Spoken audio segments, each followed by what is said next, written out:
Alô, amigos! Aqui estamos de volta com o nosso Crônicas de Família, agradecendo a fidelidade dos nossos companheiros que participam sempre conosco nessa terça-feira, meio-dia, recordando que a gente procura sempre falar a respeito de coisas que estejam ligadas ao ser humano no grupo familiar. E, naturalmente, desejando infinitamente que a família, nesses dias difíceis de hoje, encontre o seu roteiro de luz, encontre a iluminação. E, naturalmente, encontre o endereço de Deus, o nosso Pai, que é o tema do nosso momento poético. Ó Deus, que sois o eterno pensamento, a vontade suprema, o movimento, por excelência a ação, que sois a fonte de onde jorra a vida, que sois o ignoto ponto de partida de toda a criação. Deus, Pai augusto e bom dos universos, aceitai minha prece nesses versos, a minha adoração. Que a pobre lira se estremece e humilha, quando a minha alma, ó Pai, a vossa filha, entoa esta canção. Desde a ameba perdida pelos mares, desde o inseto que plana pelos ares, velais por mim, Senhor. E pelo tempo em fora vos buscando, hei de ir chorando, rindo e me arrastando, em pós do vosso amor. Vossa grandeza imensa não me esmaga, vossa destra potente amiga, afaga o vosso Filho, ó Deus. E eu me estremeço e canto delirante, quando vos fito a sós por um instante, do val dos prantos meus. Ó Deus, ó Pai, ó vida, ó amor eterno, sede bendito, pois eu me prosterno perante vós, ó luz. Dai-me coragem, Pai, para buscar-vos, dai-me força e fé para encontrar-vos nos passos de Jesus. Seria a súplica de todos nós, essa busca da divindade, mormente aquela que está dentro de cada um. Somos nós, lucigênitos, filho dessa luz que é Deus.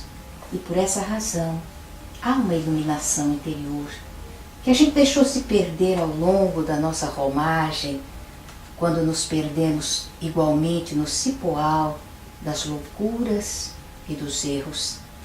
E estamos fazendo o caminho de volta. E de vez em quando a gente encontra alguém que tem esse otimismo interior, demonstrando que a presença de Deus já está iluminando por dentro. Eu estou falando do senhor Carlos Guerra, que mandou um e-mail muito especial falando sobre música.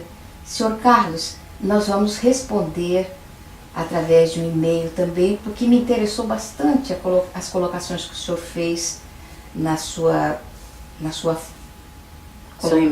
seu e-mail. E também o Bruno. Vamos responder através do e-mail, Bruno, a indagação que você faz, que eu achei muito pertinente, muito importante, principalmente pela posição que você tomou no contexto de análise do problema que você colocou ali. Vamos responder isso através do e-mail. Aguarde, Bruno, e que Deus te abençoe, te dê força, coragem para prosseguir no caminho que você já escolheu e que é muito importante. Deus te abençoe. Estamos de volta então ao nosso Crônica de Família. Minha mãe estava falando dos e-mails, nós estamos colocando em dia os e-mails, respondendo, os e-mails estavam acumulados. Então nós agradecemos a Heloísa de Copacabana, a Débora de Copacabana, a Helena da Tijuca, a Helena do Grajaú também. Nós temos vários Luíses, né? Então, Luiz de Cascadura, Luiz de São Gonçalo, Luiz de Jacarepaguá, todos vocês que têm escrito pra gente, elogiando o programa. Eu faço uma lista dos bairros e dos nomes, e ao longo do tempo a gente vai falando. E estamos de retorno com um convidado ilustre, o nosso Armando Falcone. O Falcone está conosco porque uma enxurrada de perguntas, né, Falcone, para a gente pegar cada item Então foram 49 e-mails comentando a participação do nosso Falcone a primeira vez, né? No programa passado ele falou a respeito de alimentação e espiritualidade e comentou a respeito do livro, dos 2 livros, né? Alimentos Depurativos e Coma e Seja Feliz. Então no programa passado nós nos dedicamos à alimentação e espiritualidade. E hoje vamos responder as outras perguntas, né? A respeito da medicina holística e principalmente a gente vai dedicar o programa de hoje a hipnose, auto-hipnose e autocura, porque o Falcone fala a respeito do seu trabalho, então por que você pode falar a respeito da hipnose? Você é hipnoterapeuta, você é um terapeuta holístico, explica de novo, você falou no primeiro programa a respeito do seu trabalho, mas explica de novo a sua experiência, a sua formação. Saudamos fraternalmente a Ana, a Anete, saudamos aos companheiros ouvintes da Rádio Rio de Janeiro no programa Crônicas de Família. A nossa atividade profissional começou muito cedo. Eu venho de uma família em que minha avó paterna era analfabeta, mas era uma mulher que era raizeira, conhecia as plantas medicinais como ninguém e era parteira. Então, depois fui saber através de Chico Xavier que ela era a reencarnação de alguém da medicina no passado que usou mal, dessa vez veio para essa experiência com amorosidade extraordinária. O nosso contato com a acupuntura chinesa, com a Índia, com a yoga, com esse conjunto de terapias que formam o ser humano na sua complexidade e analisam o ser humano de maneira holística. Holística vem de holos, vem do grego, de todo, uma visão integral do ser humano. Nós tomamos mais tarde contato com a PNL, Programação Neurolinguística. E dentro da PNL, a nossa formação foi aqui no Rio de Janeiro, parte dela, outra parte em São Paulo. Nós utilizamos uma ferramenta chamada hipnose ericksoniana, com base nos trabalhos de Milton Erickson, que é uma hipnose para terapia breve. O trabalho terapêutico com a PNL, com a hipnose, objetiva no menor número de sessões chegar ao estado desejado com o paciente. E aí fomos ampliando as nossas ferramentas de trabalho terapêutico com os benefícios da hipnose, da auto-hipnose, que já trabalhávamos na meditação, no yoga, quando naquele estado de relax que os alunos são induzidos, os professores fazem sempre afirmações positivas, visualizações terapêuticas, objetivando o quê? Harmonizar, equilibrar, tranquilizar as partes que compõem o ser humano através da emoção, através da mente. Então estamos com o nosso Falcone e hoje vamos falar sobre hipnose, auto-hipnose e autocura. Mas antes de a gente entrar especificamente nesse assunto, tem aqui, dessas 48 perguntas, 21 foram sobre alimentação e as demais foram, a maior parte sobre hipnose. Sim. Mas houve umas 4 perguntas a respeito, uma pergunta especificamente sobre acupuntura e outras 3 sobre a medicina holística. Sim. As 3 mais ou menos são parecidas.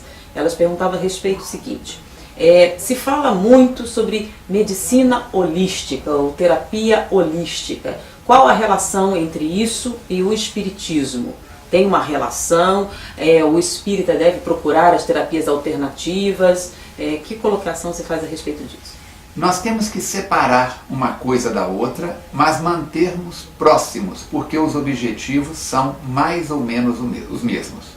Você vai encontrar entre pessoas que utilizam-se dos benefícios das terapias holísticas, como de profissionais que trabalham com terapias holísticas, pessoas de um equilíbrio, de um comportamento equilibrado, de atitudes sociais, domésticas e profissionais éticas e espiritualizadas.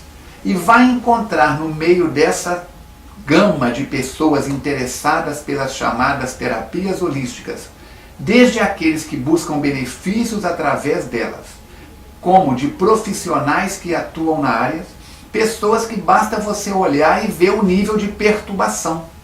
Seja pelo modo pergunta até que eu faria. Como é que você identifica? Sejam pelo modo de falar, pelo modo de vestir, pela maneira com que se referem a esta ou aquela prática diferente daquilo que ele vive, radicais, não é isso? E agregando comportamentos totalmente inconvenientes, para o equilíbrio da família, da sociedade, etc.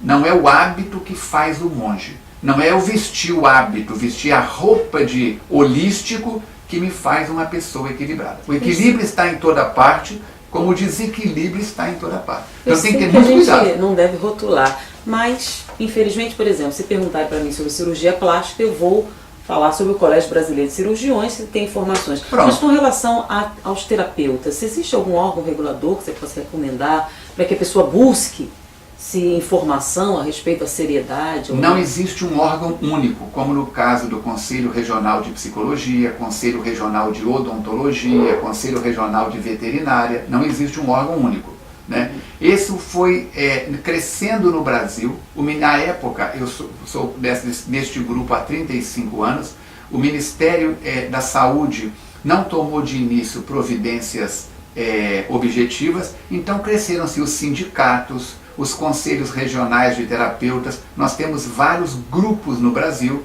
que administram um número maior ou menor de profissionais. Se a pessoa tem uma formação oficial, acadêmica, e resolve praticar essas terapias holísticas, ele é reconhecido pela sua formação e pela sua visão holística. Agora, no meu caso em particular, não sou médico, não tenho formação nenhuma acadêmica de medicina, tenho uma formação de medicina tradicional chinesa, de acupuntura chinesa, e isso não foi reconhecido no Brasil. Muito bem. Aí o que nós vamos observar? É aquilo que eu estava dizendo. Terapias holísticas não tem nada a ver com doutrina espírita. Tá? Uma coisa é uma coisa e outra coisa é outra coisa. As terapias holísticas observam o homem, o ser humano, de maneira física, emocional, espiritual.